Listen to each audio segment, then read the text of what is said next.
కాంగ్రెస్ పార్టీలో గత 30 నుండి 40 ఏళ్లుగా పార్టీ కోసం పనిచేస్తున్న నేతలు ఎంతో మంది ఉన్నారు. అయితే వారికి ఎలాంటి అవకాశాలు కల్పించాలనే అంశంపై పీసీసీ మల్లగుల్లాలు పడుతోంది. ఇస్తే వారికి ఏ పదవులు ఇవ్వాలి, ప్రభుత్వంలోకి తీసుకోవాలా లేక వారి సేవలు పార్టీలో వాడుకోవాలా అనే అంశంపై పార్టీ లోతుగా ఆలోచన చేస్తోంది. అయితే పార్టీలో పనిచేస్తున్న సీనియర్ నాయకులు ఎవరు, వారు ఎలాంటి పదవులు ఆశిస్తున్నారు, పార్టీ వారికి ఎలాంటి పదవులు ఇవ్వాలని ఆలోచన చేస్తోంది, ఆ వివరాలేంటో ఈ కథనంలో తెలుసుకుందాం.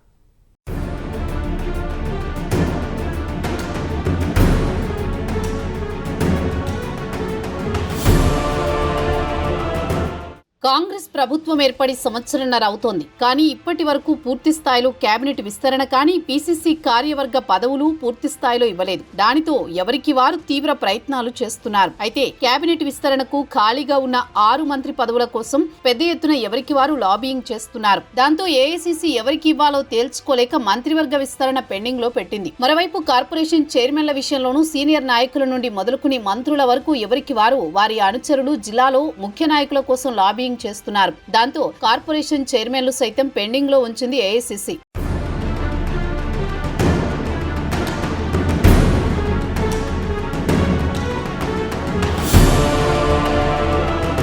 ఇక పార్టీ పదవుల విషయానికి వస్తే కాంగ్రెస్ అధికారంలోకి వచ్చిన తర్వాత అటు పీసీసీ చీఫ్ గా ఇటు సీఎం గా 2 బాధ్యతలు నిర్వహించడం సీఎం రేవంత్ రెడ్డికి ఇబ్బందిగా మారింది. దీంతో ఏఐసీసీ కొత్త పీసీసీ చీఫ్ గా మహేష్ కుమార్ గౌడ్ కు అవకాశం కల్పించింది. అయితే పీసీసీ చీఫ్ గా బాధ్యతలు చేపట్టిన మహేష్ కుమార్ గౌడ్ 8 నెలలు పూర్తవుతోంది. అయినప్పటికీ ఇప్పటి వరకు కార్యవర్గం నింపలేదు. లిస్ట్ రెడీ అయ్యింది కానీ అధిష్టానం గ్రీన్ సిగ్నల్ ఇస్తే అయిపోతుంది అంటున్నారు గాంధీ భవన్ పెద్దలు. అయితే కార్యవర్గంలో అవకాశం ఉన్న మేరకు పదవులు వస్తాయి. కానీ ఇప్పటికే మాజీ పీసీసీలుగా, మాజీ మంత్రులుగా, సీనియర్లుగా ఉన్న వారికి ఎలాంటి పదవులు ఇవ్వాలని ఆలోచనలో పడ్డారట పీసీసీ చీఫ్, ఏఐసీసీ అధిష్టానం.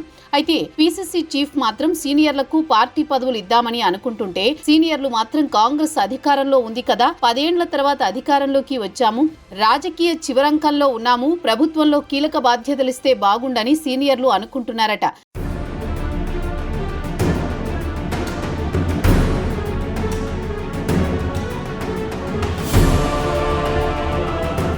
సీనియర్ కాంగ్రెస్ నేతల కోసం టీపీసీసీ రాజకీయ సలహా కమిటీ, క్రమశిక్షణా చర్యల అమలు కమిటీ, సంవిధాన బచావో కమిటీ, నియోజకవర్గ పునర్విభజన అంశంపై పనిచేసేందుకు కమిటీ, ప్రచారం కమిటీ, చైర్మన్, ఎగ్జిక్యూటివ్ కమిటీలు ఇలా చాలా కమిటీలు వేయాలని చూస్తున్నారట. వీటితో పార్టీ బలోపేతం కావడానికి ఎక్కువ అవకాశం ఉంటుందని, ఈ పదవులకు సీనియర్లైతే సరిపోతారని, వారి అనుభవాన్ని ఉపయోగించి పార్టీని ముందుకు తీసుకువెళ్లేందుకు ఎక్కువ అవకాశాలుంటాయని ఆలోచన చేస్తోందట పార్టీ హైకమాండ్. సీనియర్లు కోరినట్లు ప్రభుత్వంలో కీలకంగా ఉండే బాధ్యతలు లేదా మిగిలిన నామినేటెడ్ లో కీలకంగా ఉండే కార్పొరేషన్ చైర్మన్లు ఇస్తారా, లేదా పీసీసీ ఇచ్చే ఆ పదవులు తీసుకుంటారా, లేక హాయిగా రిటైర్మెంట్ తీసుకోవాలని సీనియర్లు ఆలోచన చేస్తారా, పార్టీ లేదా ప్రభుత్వంలో ఏ పదవి ఇచ్చినా చేస్తారా అనేది చూడాలి.